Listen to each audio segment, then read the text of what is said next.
अच्छा जी, हम बैक जाते हैं किताब की तरफ।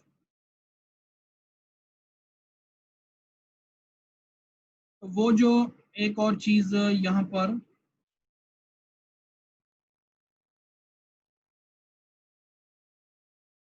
जी जी, कोई कोई बंदा अपनी अपनी फीलिंग शेयर करना चाहे।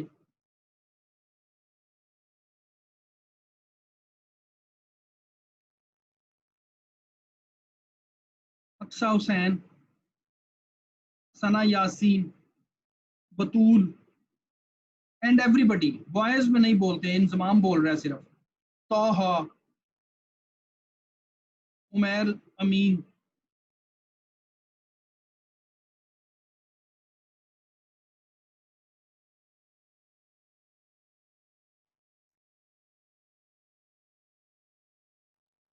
ये मैं कुछ दोबारा बना रहा हूँ, फिर बात को वाइंड अप करते हैं। इसमें D N T P, D D T D T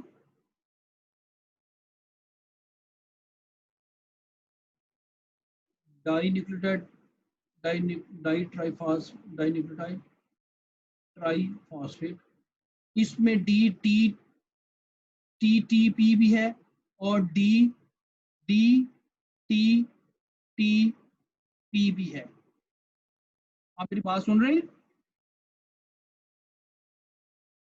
hello? जी सर। और इसके अंदर डी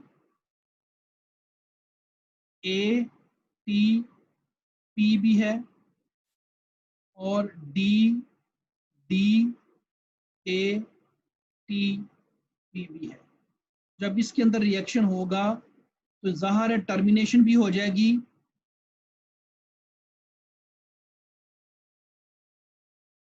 और दूसरा भी लगेगा, ये वाली डीएनटी पीस भी लग जाएगी और ये वाली डीएनटी पीस भी लग जाएगी, और इसके अंदर एक प्रोडक्ट बन जाएगी। उसके बाद ये वाली जो प्रोडक्ट है वो इसके अंदर आएगी। ये वाली प्रोडक्ट फिर इसका फर्ज किया इसके साथ अगला न्यूक्लियोटाइड लग गया तो वो फिर इसमें आएगी और फिर इसके अंदर आएगी। ये किसी की तरफ से ये किसी ने कांटे लगाए हैं और वो मेरी तरफ पहुंच गए हैं।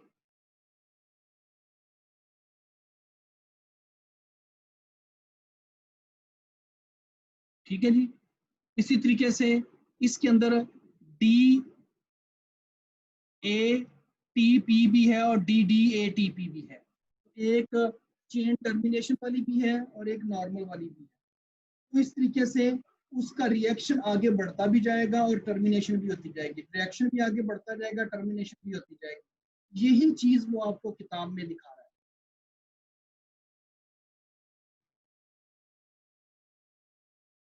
ये किताब का पेज आपके साथ शेयर हुआ है।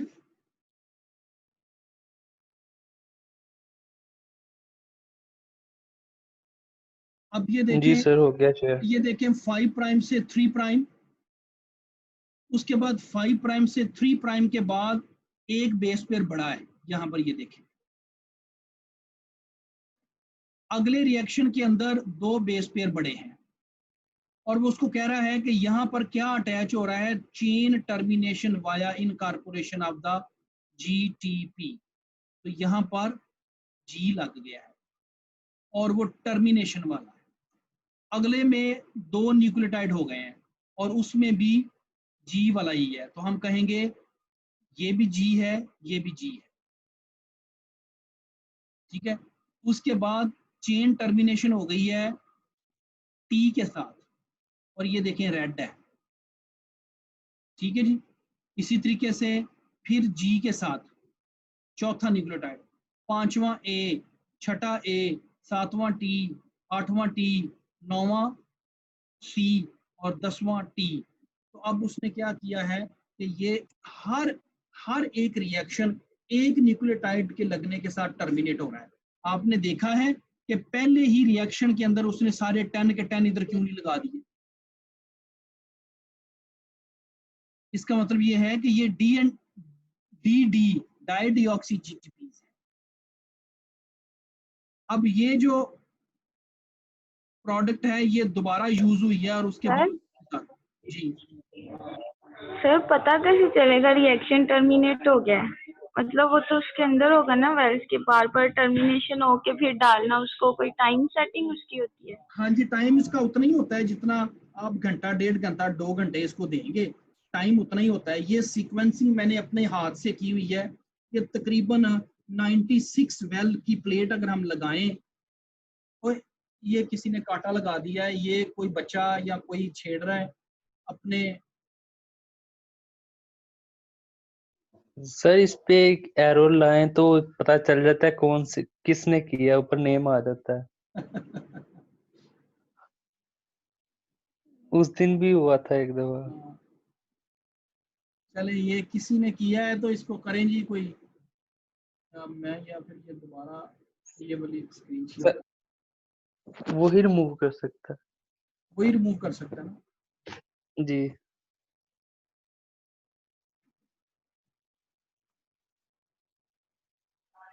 अच्छा चले ये रिमूव हो गया जिसने भी किया। सो आप ये देखें कि हर रिएक्शन एक न्यूक्लियोटाइड के लगने के बाद टर्मिनेट हो जाता है। अब पिछले वाले में चूंकि एक लग चुका था तो इसके बाद मजीद एक और लगा तो टर्मिनेट हो गया। अब इसमें 2 लग चुके हैं, 2 के बाद तीसरा लगा, टर्मिनेट हो गया। पिछले में 3 थे, 3 के बाद चौथा लगा, टर्मिनेट हो गया, चौथे के बाद 5वां। तो हर ट्यूब एक जो प्रोडक्ट है वो चारों की चारों ट्यूब के अंदर जाएगी और उसके अंदर डाईडिऑक्सी वाला न्यूक्लियोटाइड है उसके कंपैटिबल तो वो लग जाएगा, अगर नहीं है तो अगले में लग जाएगा। तो अल्टीमेटली अब आप ये देखें कि पहले वाला जी है, तो अब उस मशीन के अंदर क्या होता है कि एक और ये जो चेन टर्मिनेशन, ये जो डाईडिऑक्सी न्यूक्लियोटाइड होते हैं, ये फ्लोरोफोर भी इनके साथ लगा होता है और उस फ्लोरोफोर को वो कैमरा पढ़ लेता है। और ये देखें पहला जी था तो उसने आपको पहली पीक दे दी जी की, दूसरा भी जी लगा, दूसरी पीक भी जी की ब्लैक, तीसरा जो है वो टी, वो देखें ये तीसरा टी की पीक आ गई, ये देखें। उसके बाद चौथे नंबर पे जी की पीक आ गई। 5वें नंबर पे 5वीं प्रोडक्ट जो है वो ए की है, छठी प्रोडक्ट भी ए की है, 7वीं प्रोडक्ट टी की है, ये देखें। 8वीं प्रोडक्ट भी टी की है, 9वीं प्रोडक्ट जो है वो सी की है और 10वीं प्रोडक्ट टी की है। और ये क्या बना रहे हो कोई? 2 आंखें बन गई हैं, नाक बन गया है। अच्छा सर ये जो सीक्वेंस है ग्राफ का, जी जी सर ये देखे एक की 2 लाइन कंसेक्टिव है, एक जरा पीक पे है थोड़ी और हाँ, एक जरा कम पीक पे, ऐसा क्या मतलब हुआ? ये आम तौर पर ऐसे नहीं होना चाहिए, लेकिन कई दफा कोई पीक ज्यादा आ जाती हैं, कोई कम आ जाती हैं।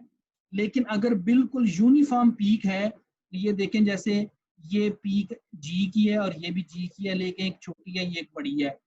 आमतौर पर इस तरह की चीजें कई दफा सॉफ्टवेयर जो आपको को ये रीड बता रहा होता है ना, उसमें कोई प्रॉब्लम होती है। लेकिन सॉफ्टवेयर को पढ़ पढ़ के, रीड्स को पढ़ पढ़ के, इन पीक्स को देख देख के आपको अंदाजा हो जाता है कि ये ठीक है। हाँ, अगर कोई पीक मिक्स्ड हो, जैसे कि ये वाली जैसे टी है और ये जो सी है, ये दोनों एक दूसरे के ऊपर ओवरलैप कर रही हों, तो हम उसको हेट्रोजाइगस सैंपल बोलते हैं। जैसे कि ऐसे हो, फर्ज किया ऐसे हो, ये देखें एक पीक ये आई है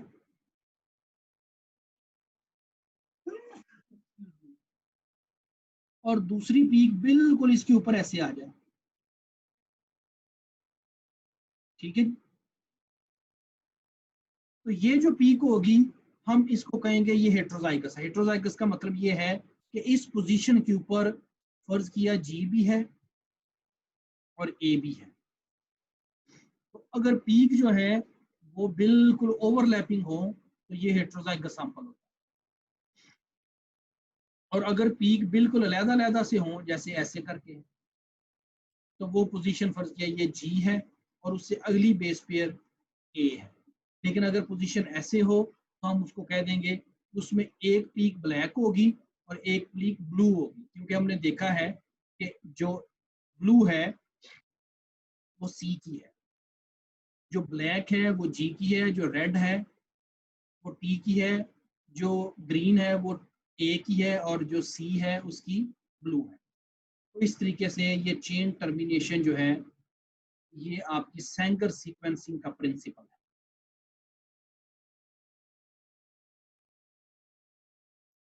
उसके बाद जब आपका ये वाला सीक्वेंस आ जाता है तो ये फास्ट ए फॉर्मेट है, G G T G A T T C T, ठीक है जी। ये आपका सैंगर सीक्वेंस आ गया, फास्ट ए फॉर्मेट आ गया। और ये फास्ट ए फॉर्मेट जो है ये मजीद बता रहा है कि ये आपको कवरेज भी बता रहा है, ये आपको उसके कलर से भी पता चल रहा है। और आम तौर पर जब आपके ये सीक्वेंसेस आते हैं तो मुख्तलिफ सॉफ्टवेयर से फिर हम सीक्वेंस एनालिसिस करते हैं, जिसके अंदर हम बहुत सारे सॉफ्टवेयर्स हैं इसको पढ़ने के लिए, सीक्वेंचर, बायो एडिट, क्रोमास लाइट और बहुत सारे। और ये जो काम है, ये वाला जो काम है,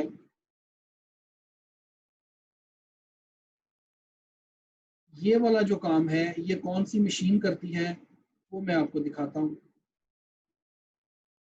जो मैंने यूज़ की हुई है उसका नाम है जेनेटिक एनालाइजर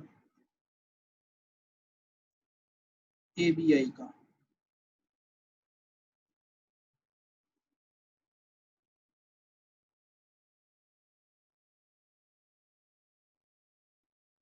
थर्टी 31 एक्सेल।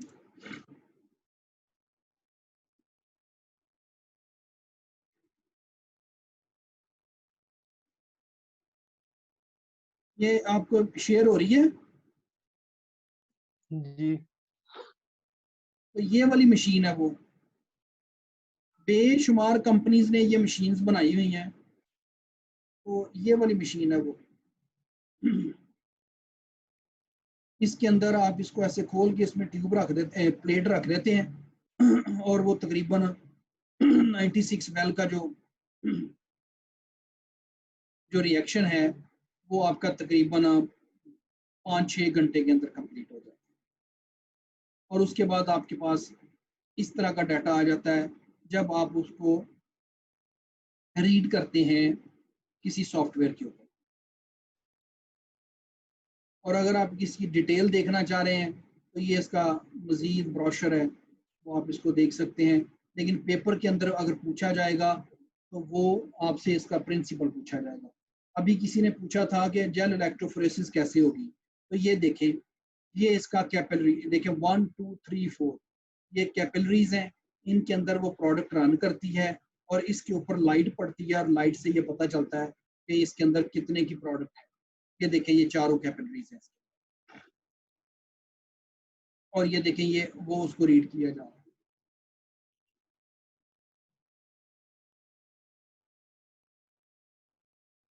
चलें सादिया, ये आगे पढ़ें बेटा, ये वाली ये पढ़ें जरा। अच्छा, उसके बाद ये जो ये जो मशीन है ना, ये आपकी हर बेस क्वालिटी को स्कोर भी देती है, कि वो जो स्कोर है ये जरा पढ़ें। सर ये 9.2 9.2 पढ़ें।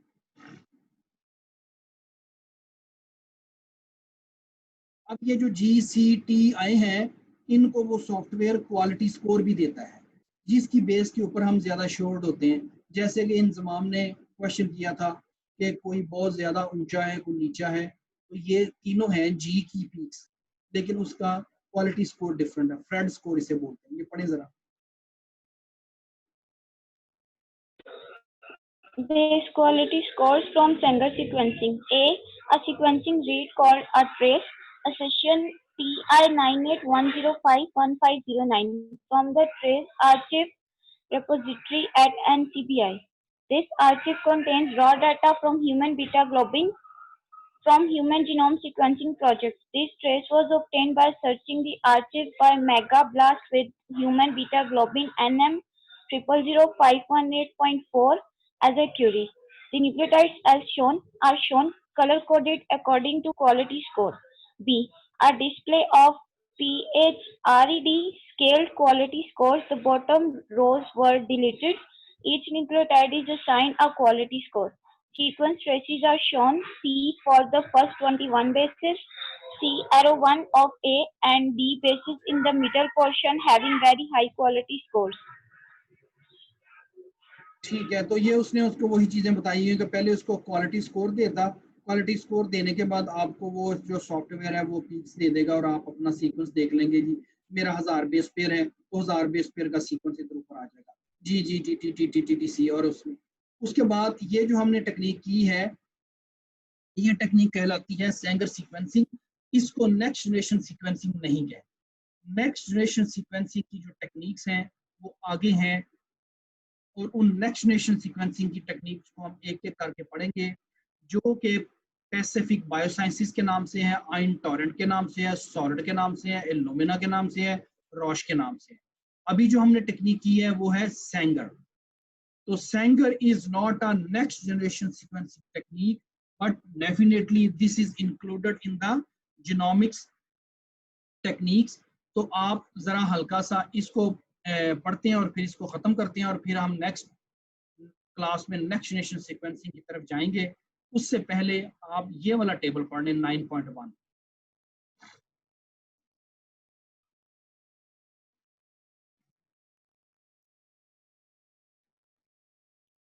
जी सादिया। मैं पढ़ूं? जी बेटा। Next generation sequencing technologies compared to Sanger sequencing. ये क्वेश्चन मैंने पेपर में आपसे पूछना है, ठीक है जी। तो ये कंपैरिजन बता रहा हूं।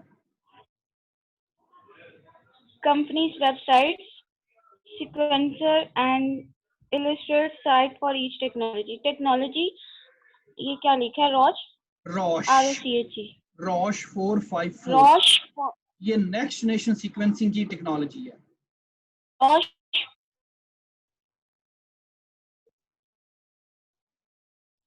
read length base pair reads 1 million, time upper run 1 day, cost per megabase $2 and accuracy 99.90%. ठीक है, और ये इल्यूमिना। हाँ जी Illumina. read length 5 to 250, reads per run 3 billion, yes, time per run 1 to 10 days, cost per megabase -0.10, accuracy 98%. ठीक है। Technology solid length reads per run -0.4, time per run 7 to 14 days, cost per megabase 0.13, accuracy 99.90. Technology iTorrent read length 200, reads per run greater than 5 billion, time per run 2 hours, cost per megabase 1, accuracy 98%. Technology Pacific Biosciences read length 2900, read run 75,000, time per run 2 hours, cost per megabase 2, accuracy 99%. Technology Sanger read length 400 to 900, reads per length N over A, time per run 3 years, cost per megabase 2400, accuracy 9. ठीक है जी। तो इसमें जो latest है next generation sequencing की technologies जो हैं वो ये वाली हैं, और इसमें से जो टॉप की टेक्नोलॉजी चल रही है, ये कंपनीज के नाम भी हैं, याद रखिएगा। जो आजकल चल रही है वो सबसे ज्यादा इल्यूमिना की है, लेकिन इसकी एक्यूरेसी आप देखें 98%।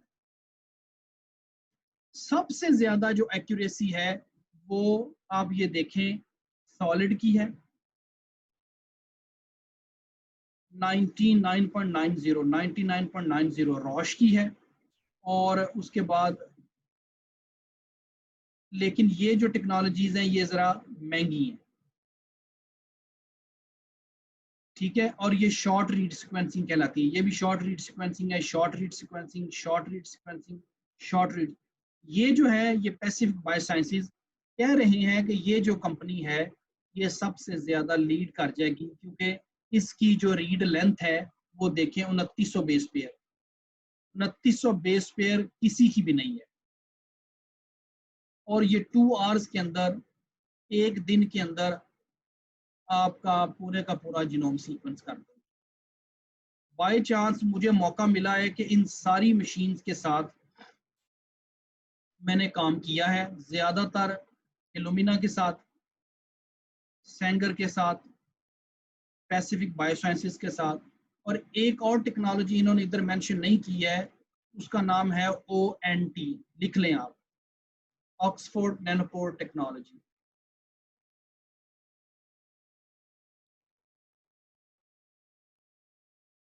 तो वहाँ स्विट्ज़रलैंड के अंदर मेरे पास एक लैब थी, उस लैब के अंदर ये सारी मशीन्स पड़ी हुई थी। तो मैं किसी दिन आपको वो दिखाऊंगा कि वो सारी मशीन्स कैसी नज़र आती हैं, और इन तमाम मशीन्स का प्लसेस एंड माइनसेस हैं, और इनके ज़रिए हम जीनोम को सीक्वेंस करते हैं। जब जीनोम सीक्वेंस हो जाता है तो फिर हम उसके बाद उसका एनालिसिस करते हैं। तो ये आपका अल्टीमेटली कोर्स है, और इसमें आज हमने पहली टेक्निक जो है वो सांगर सीक्वेंसिंग या dye deoxy chain termination sequencing पढ़ी। जी, मजीद क्वेश्चंस?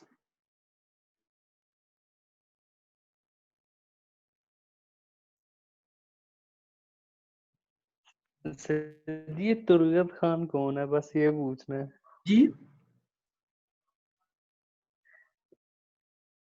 ये कोई पूछो, बोल रहे पार्टिसिपेंट है तुर्गत खान, जिसका पूछना है ये कौन है बस। थे सर ये तो तुर्गत खान कोई इंक्लूड हुआ है पार्टिसिपेंट में? क्या? सर ये पार्टिसिपेंट है, नहीं हुआ है, तुर्गत गला खान कोई मंडे है। वाला कौन है? कोई पार्टिसिपेंट ऐड हुआ है?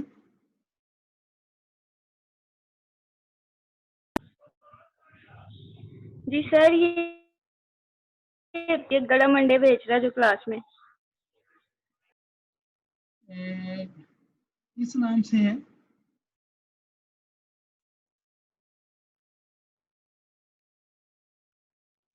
किस नाम से है? चले यार, कोई कोई कोई हमें तंग कर रहा होगा, वो तंग करे। सर ये चैटिंग खोल के देखिए, चैटिंग खोल के देखिए जरा, उसमें नाम है तुर्गत खान।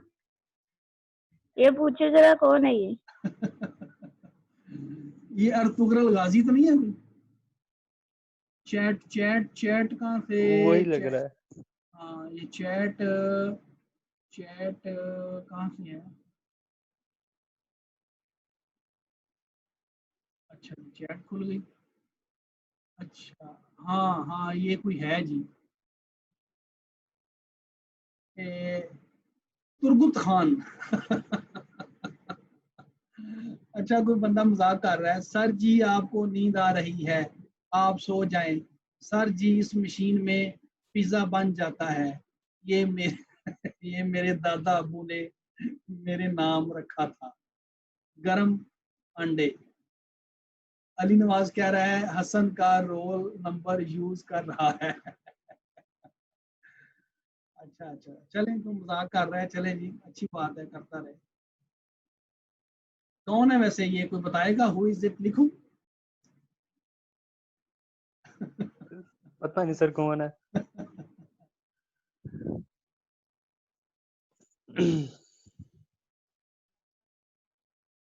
सर मीम हैं? सर उसका रिप्लाई आया है। आया? अच्छा, ये चैट सारे पढ़ लेते हैं। तुर्गत खान उर्फ जी सर। उलबुख्त खान। ये तुर्गत खान मेरा कहीं, रोल नंबर तो चेंज कर दे। ये रोल नंबर किसका? 41 का है? नहीं सर नहीं है रोल ये, नंबर तो मेरा है, रोल नंबर 33 है। मेरा रोल नंबर ये देख ले, आपको कुछ छेड़ रहा है, लगता है मुझे खोसा छेड़ रहा है आपको। है। हो सकता है सर। है ना? है ना? हो सकता है। हाँ, क्योंकि वो बिल्कुल। बड़ा मोहतात है, ये वो फन बनाना चाह रहा है, लेकिन शुक्र है कि अच्छी बातों से फन बना रहा है, वो गलत चीजें नहीं लिख रहा।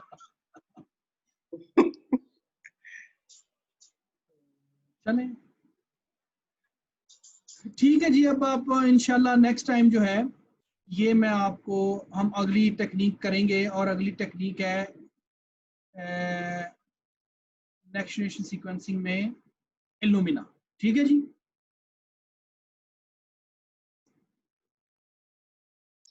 जी सर। ठीक है जी। तो आप मज़ीद इसको ज़रा, अब जो मैंने आपको चीज़ें समझाई हैं ये ज़रा दोबारा से सांगर सीक्वेंसिंग को पढ़िएगा, और मज़ीद थोड़ी सी चीज़ें और आपको समझ आ जाएंगी। ठीक है जी। ठीक है जी, आप खुश रहें, इंशाल्लाह नेक्स्ट क्लास में मुलाकात होगी। अस्सलाम वालेकुम रहमतुल्लाहि व बरकातहू। वालेकुम सलाम।